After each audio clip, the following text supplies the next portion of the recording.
Bonjour à tous, bonjour à toutes.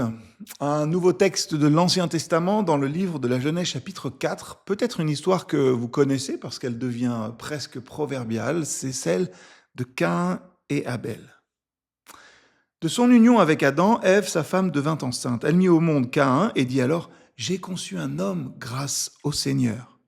Elle donna aussi le jour au frère de Caïn, Abel. Abel fut berger de petit bétail et Caïn cultivait le sol. Au bout d'un certain temps, Caïn apporta des produits de la terre en offrande pour le Seigneur.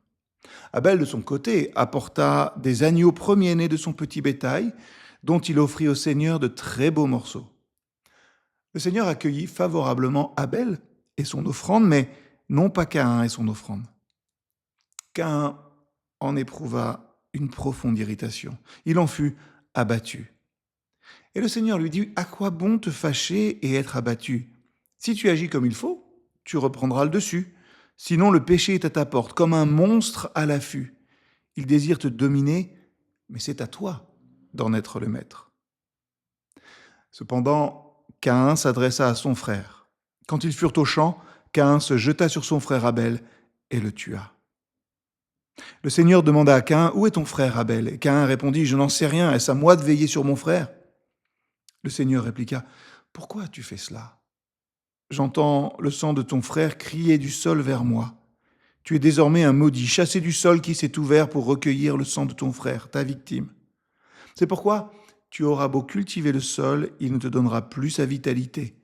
Tu seras un déraciné, toujours vagabond sur la terre. Caïn dit au Seigneur: Ma peine est trop lourde à porter. Tu me chasses aujourd'hui du sol cultivable et je vais devoir me cacher loin de toi.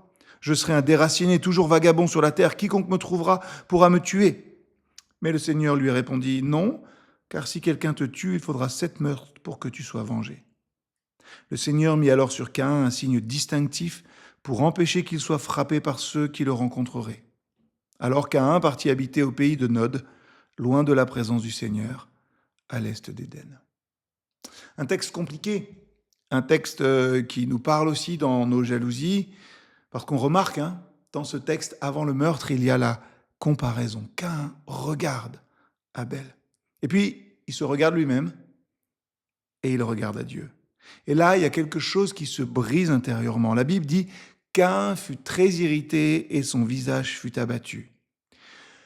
La jalousie, ça commence rarement par la haine. Ça commence souvent par une douleur. Mais pourquoi lui? Pourquoi pas moi? Dieu vient alors avertir Caïn: le péché est couché à ta porte, mais toi, domine sur lui.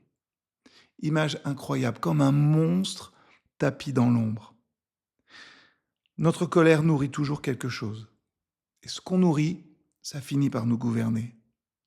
Je crois qu'aujourd'hui encore, beaucoup de nos relations meurent à cause de grandes tragédies, mais beaucoup plus meurent à cause de comparaisons silencieuses.